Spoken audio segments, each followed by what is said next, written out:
Hello and welcome to the latest episode of Markets and Morality, the show where we cast light on issues where agreement and disagreement don't necessarily cut the way that you'd expect. I'm Emma Revel, Head of Public Affairs at the Institute of Economic Affairs, and in this episode we're looking at how to fix social care.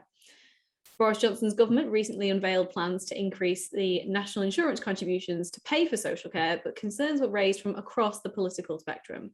Some protested on fairness grounds because the burden would fall on the working age population, and others said that the fact that the money will initially be funneled towards plugging the gap and bringing down NHS waiting lists meant it wasn't really a plan with anything to do with social care at all. Theresa May's 2017 election campaign was derailed by the dementia tax, while the Dilnot Report into the future funding of social care has sat on the shelf for 10 years without any real progress towards implementing its recommendations. Meanwhile, Britain's population continues to age, and with more of us living longer lives with an increasing likelihood of needing some kind of care in later years.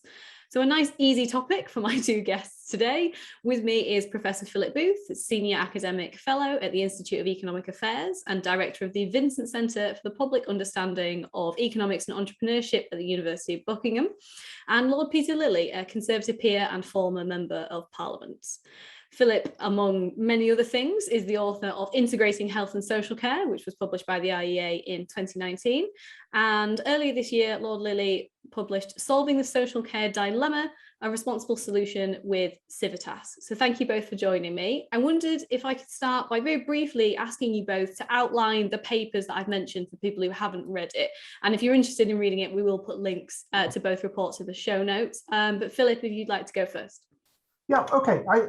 I observe in that paper that governments have been looking at this issue since at least 1995. Stephen Dorrell had put forward a proposal in the mid-1990s and then kind of withdrew it, and then there was a Royal Commission and then another commission and then the May proposals and so on. And I think there is a reason why governments have prevaricated for so long, and it's really that nearly every viable solution that people think they come up with actually would cause more problems than we have already within the system. I should say, and we'll come on to talk about it later, that I think Peter's proposal is a noble exception to that.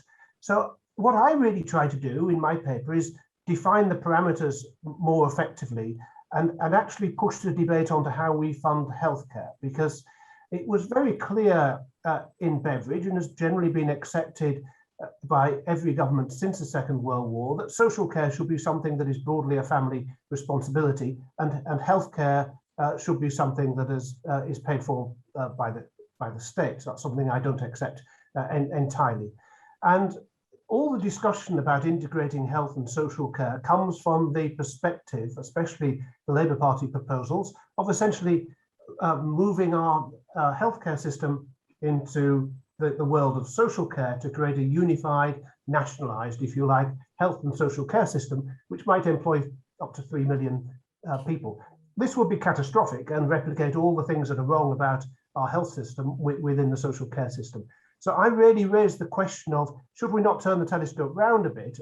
We do desperately need integration because of the changing nature of the way people are aging and the comorbidities that they develop and so on in older age, the much shorter length of time people are spending in hospital. We do desperately need integration, but shouldn't that come around by making our health financing system a bit more like those in continental Europe, whereby people pay social insurance premiums to a wide range of organizations between which they can choose, it might be charitable, commercial, or governmental organizations. And then those organizations with which people are attached throughout their lives can then also provide social care as part of their healthcare packages. So Peter, your report is a little bit more recent than Philip's. It was written earlier this year. Can you give us a gist of what your recommendation was, or recommendations? Well, there are essentially two problems that fall under the heading of social care for the elderly. One is how you finance social care for those who have neither the assets nor the income to pay for themselves, which at present, of course, is paid by the taxpayer through local authorities. And the second is what you do about the fear that those who would have to pay for themselves if they need it by conceivably selling their own home or other assets and facing potentially the catastrophic costs of healthcare, their fears. How do you deal with that? And those are two rather distinct issues that are almost deliberately mixed up. The former is the real problem. How do we finance social care for those who can't pay for it itself? We've cut back on budgets and frozen them effectively for more than a decade, and they're creaking at the seams at a time when pay is going to rise because of the rising national minimum wage. There's an increasing number of elderly people and more of them needing elderly care. And we've cut back on the number actually receive residential social care dramatically. It used to be a quarter of people over 80, now it's only 15%.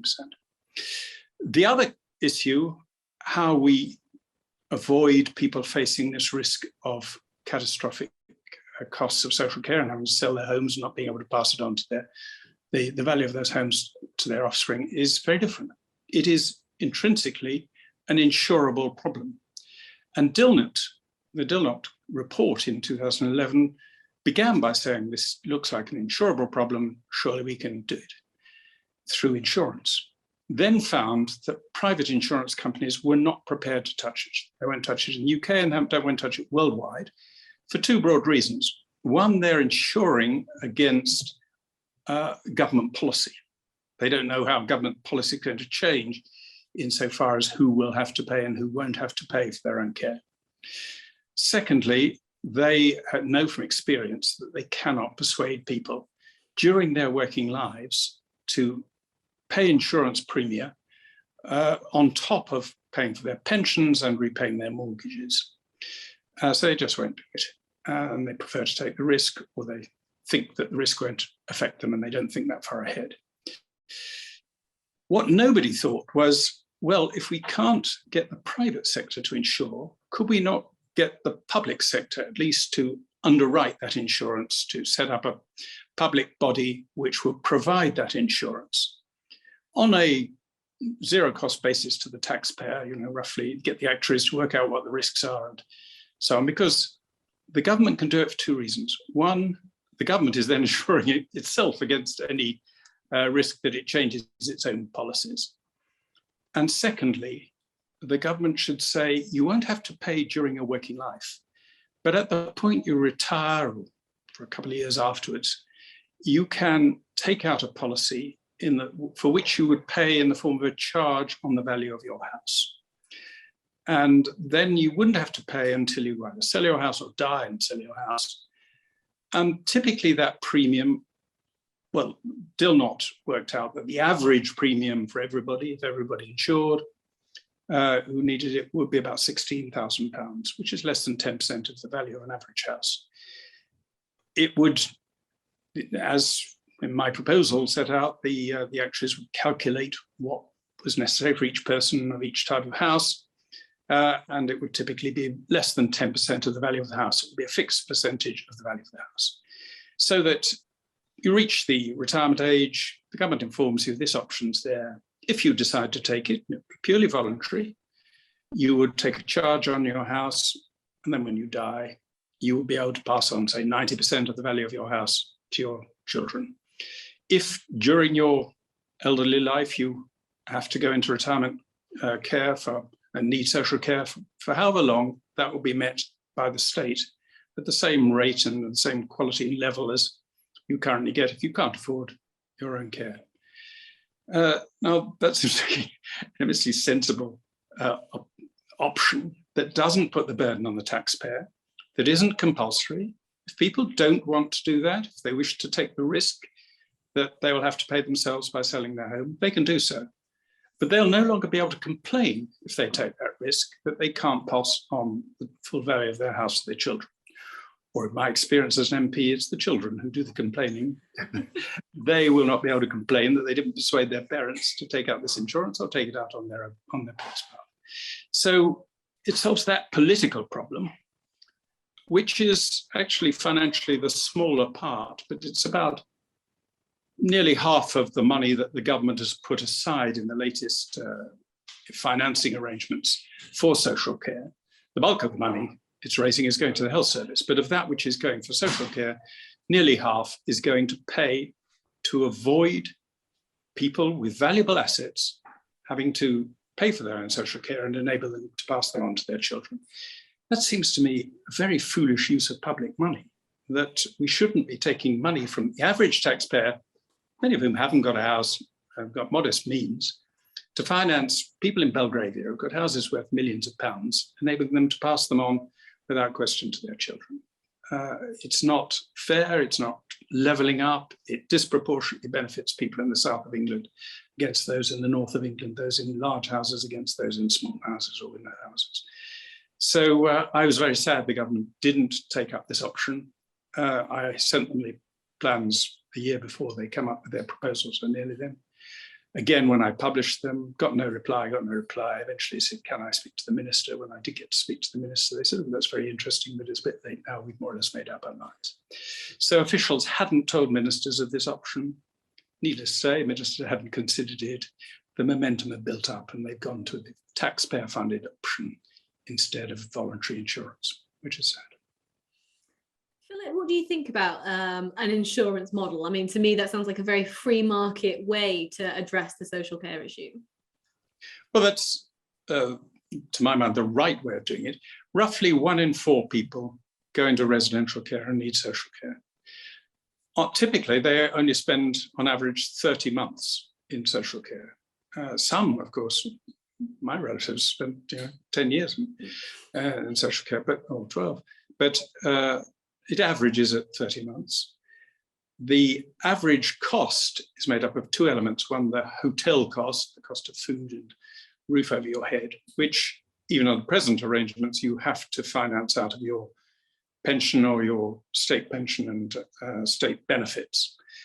And then there's the social care element, which averages £25,000 a year, but can be far higher if you need dementia care and less if you need only moderate care.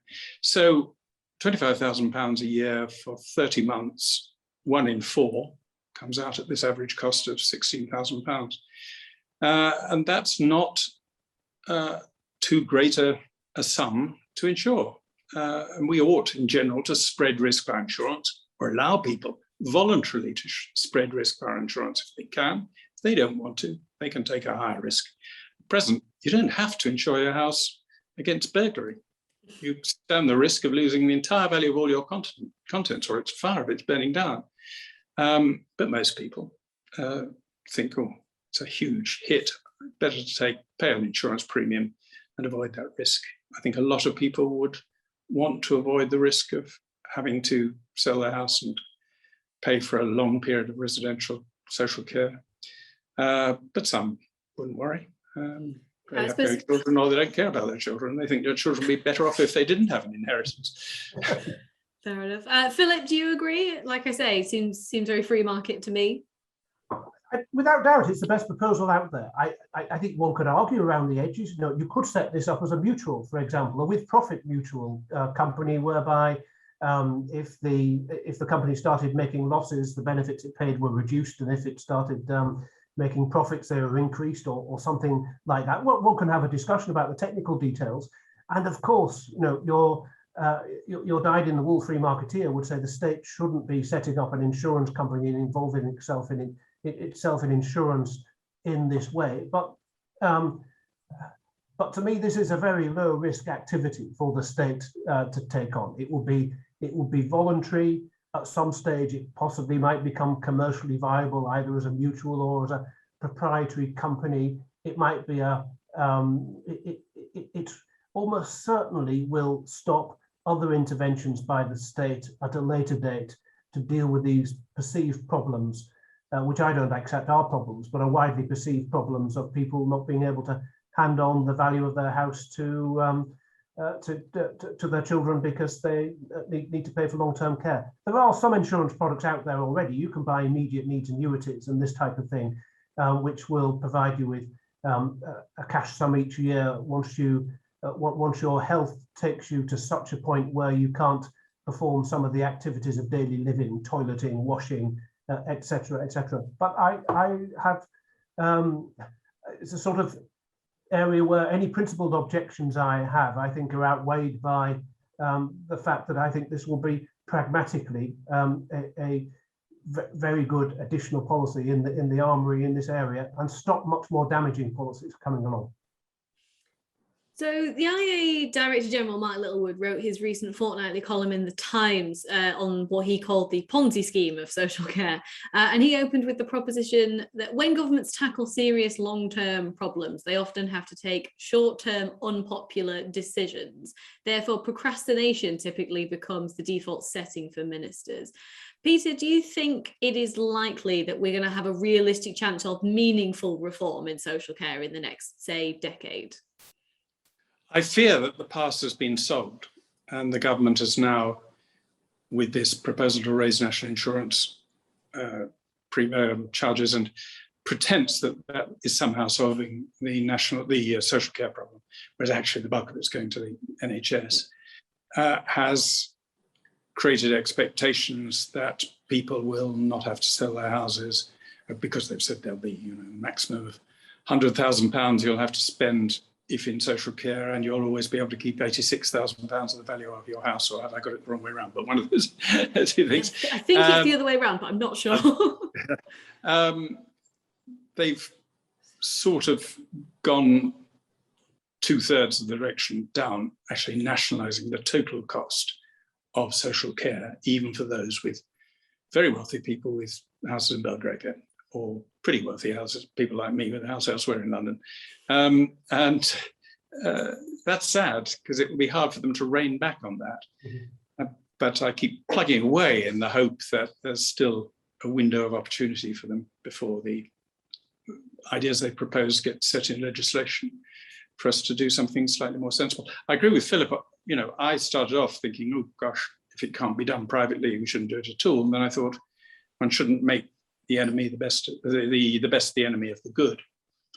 Better to have something underwritten by the government, which maybe at a future stage could be mutualised, as Philip said, or even at some stage you could make it a requirement of the big insurance companies that they collectively own this organisation. But that's a second order issue. The key is to have the availability of insurance so that people will no longer be able to say, oh, it's unfair, I've had to sell my house, because they always had the option of insuring the house against the need to sell it to pay for social care and the ability to pass on around 90% of its value to their children. Are we actually looking at two separate but connected problems? The way social care is funded and what that care actually looks like and who provides it. So many social care providers are private companies or charities, whereas, as you said, Philip, healthcare is predominantly public sector. Philip, your paper points out that it's difficult to integrate the two because they are currently very separate. The Labour Party, as you said, has proposed a national care service to run alongside the National Health Service. Can you go, I know you mentioned in your introduction that you think this would be a terrible idea. Can you go into a little bit more about why that would be such a bad idea and how, as you say, we could, turn the telescope around and focus more on private and charities? I mean, we need more integration. And markets are very good at integrating things, because price signals send effective information about the resource costs of doing things in different ways, and they reflect also people's preferences on how things are delivered very effectively. So people often think that you need the state to create an integrated transport system, or the state to create an integrated health and care system. And actually, the state is the very worst vehicle for creating that type of integration. So when it comes to healthcare, we have pretty poor outcomes of the from our entirely centralised, nationalised, state-financed health service. There are other countries in the world, not that many, but there are other countries in the world where all healthcare is state-provided.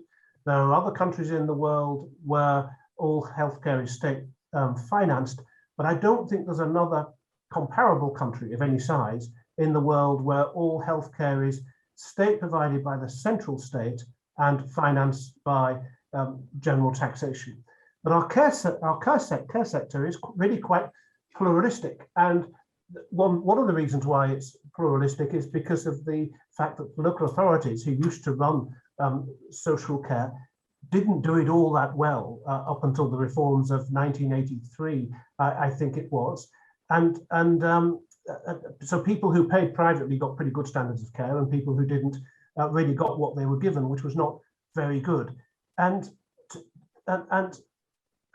there is, I think, an element about social care which makes it even less appropriate for the provision through a nationalised, centralised service than healthcare, because it requires, by its nature, personal attention and quite a bit of nuance in its provision. My wife works as a carer for a private care providing company.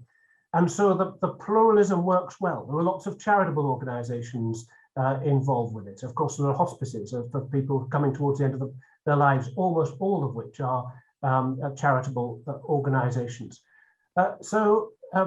Yeah, you have two systems which are sort of crashing up against each other like tectonic plates, and you need to work from the other angle to really reform them and integrate them by making our health provision rather more like the health provision health systems which exist in other European countries, with much more pluralism, so that people can move seamlessly from healthcare to social care with one provider, but where that provider is not necessarily, and indeed not generally, the state.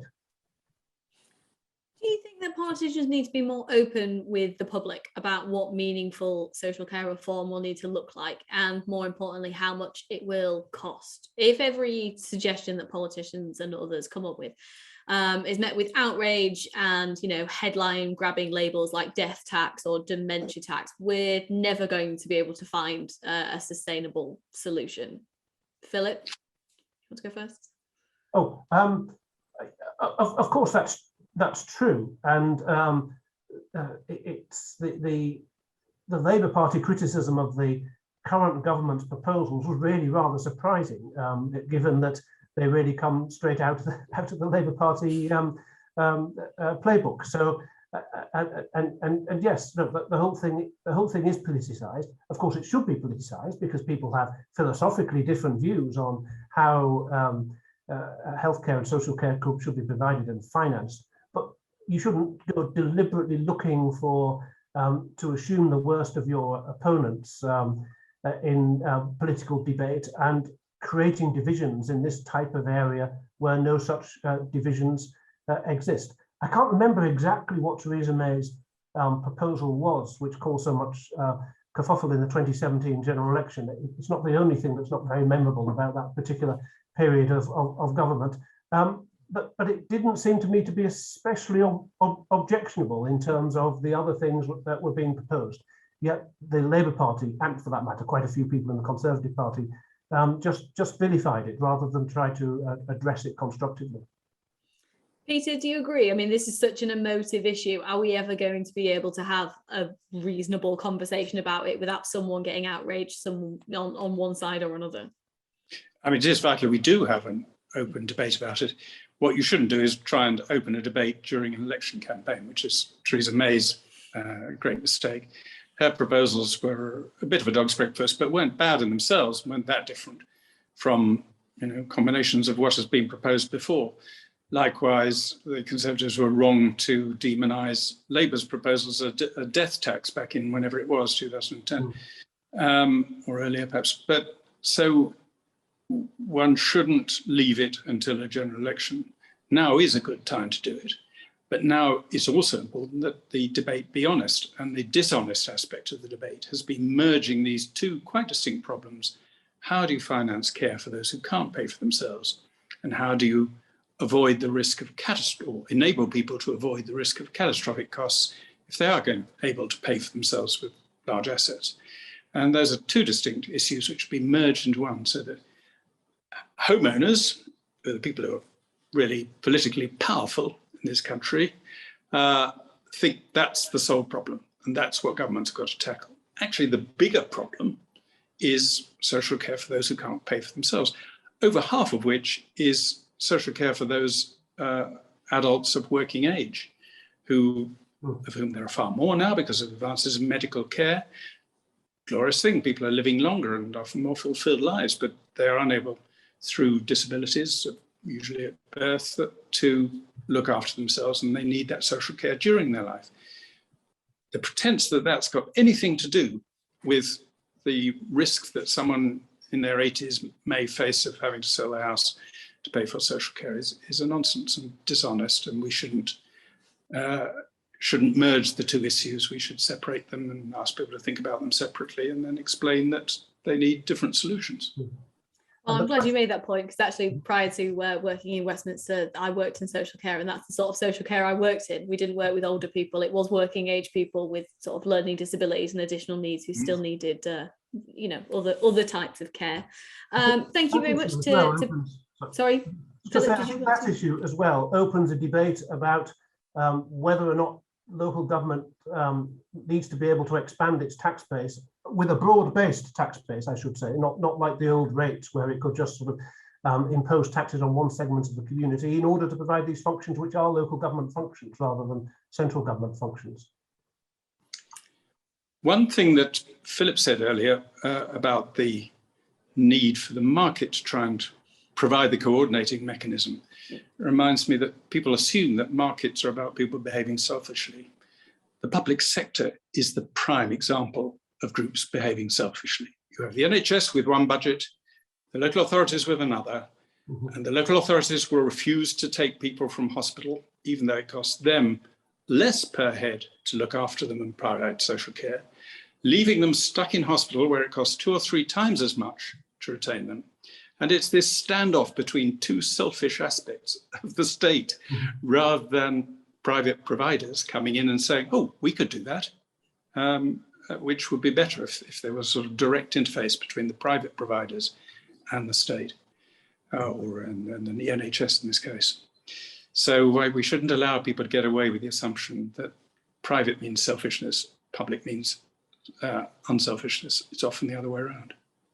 Indeed, and I will keep my fingers crossed that ministers and other policymakers read both of your reports. If our viewers would like to read them, I will include a link in the show notes. Thanks to Philip and to Peter for joining me, and thanks to you for listening. Don't forget you can subscribe to the IEA YouTube channel and click the notification bell, but you can also follow us on Twitter and Facebook on IEA London and at IEA London, and on Instagram at IEA UK. And if you want to go a step further and support our digital work directly, you can sign up to support the IEA on Patreon, which gives you exclusive perks and benefits, as well as priority access to some of our digital content. The link is in the show notes, or you can head over to patreon.com/IEA London. And thanks again for watching.